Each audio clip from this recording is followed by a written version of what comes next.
So if you want to stand out from the competition with your wholesaling or flipping business, there are 6 questions that must be answered in order for the prospect to choose to do business with you. These are 6 questions that they are asking subconsciously, whether they realize it or whether you realize it or not.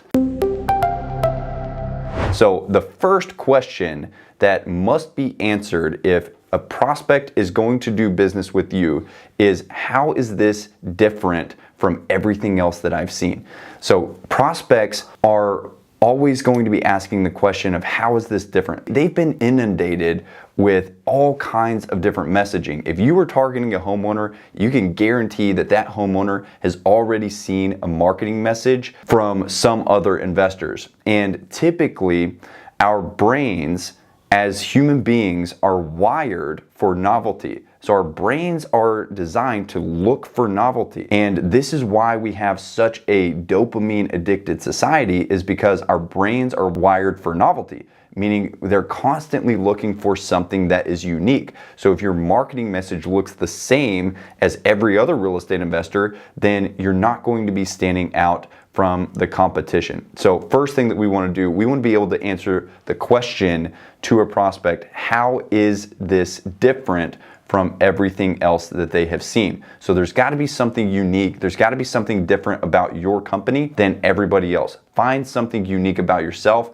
or your company that's able to stand out from the competitors. Now, the second question that we need to be able to answer in order for a prospect to do business with us is, what is in this for me? So a prospect is always going to be out for their own interest first and foremost. So they're going to be asking, what is in this for me? So the better that we can articulate exactly what's in it for them, the better we can articulate how our company, our service is the solution to their exact problem, the more deals we're going to be able to get, because they know and they understand exactly what's in it for them. This is why, especially in the sales process, our offers cannot be about the transaction. It cannot just be a numbers game. It can't just be about the number. It has to be the perfect solution to the prospect's problem or their situation, because the prospect has to understand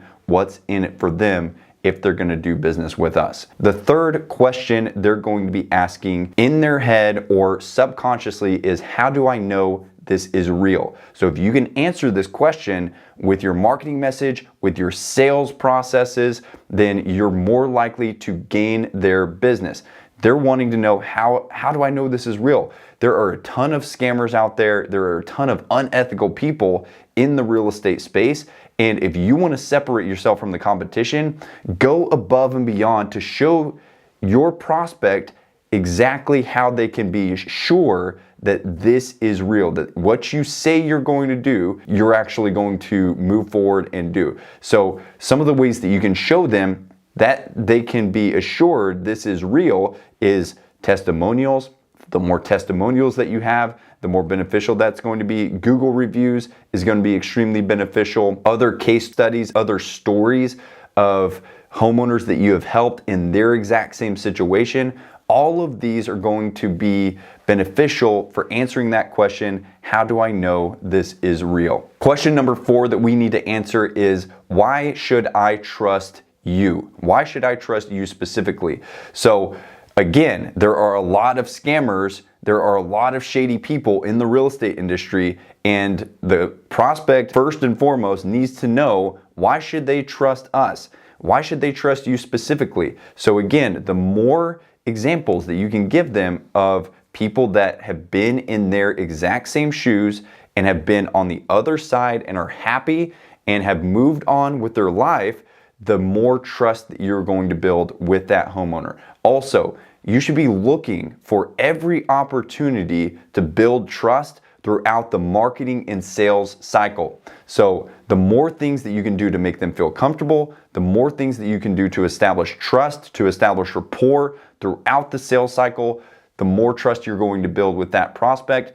and the more likely they're going to do business with you. So this is another question that we consciously want to answer with our marketing and sales process, which is, why should I trust you specifically? So the more that you can show them proof of why they should trust you, the more likely you are to gain a business. Question number 5 that they are asking, even if it's subconscious, is, how does this work? People try to avoid unknown situations. Most fear comes from the unknown.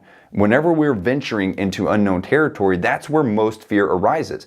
And so if we can paint a very clear picture of exactly what the process is going to be for our prospect, then that breaks down those walls of fear, because they can wrap their head around it, and it eliminates the ambiguity from the situation, because now they can see clearly exactly what the process is going to be. So what we want to do is we want to explain our entire process to the prospect, lay it out in a sequential order to where it's step by step. Here's exactly what's going to happen for you if you decide to move forward with us. Now, when you do exactly what you say you're going to do throughout each step of the process, trust increases, fear is eliminated, and they're going to be asking themselves, how does this work? And the more you can eliminate that, the more likely you are to get that deal. Number 6, the last question that prospects are going to be asking before they do business with you is, what do I have to lose? We want to, as much as possible, establish this for the prospect. We want to find out what it is they have to lose. We want to find out what's going on in their life that is causing them to need to sell that property, so that there is something that is lost, there is something to lose if they don't move forward with you. So this is part of the digging process in the sales process. We need to make it very clear in the sales process of what they are losing if they decide to not move forward with us on our offer. Because almost every single time there is something that is going to be lost if they do not move forward. Our job is to find out exactly what that is and articulate that to our prospect. Now guys, these are 6 questions that, whether you realize it or not, people are asking before they do business with you. If you can intentionally answer these questions throughout your marketing and your sales process, you will get more deals. Hey, if you're looking for help growing your real estate business, I have attached some free resources for you in the description below. Go check them out. And if you haven't, click the like button and click the subscribe button so that you get notified of the new videos that are coming out every single week.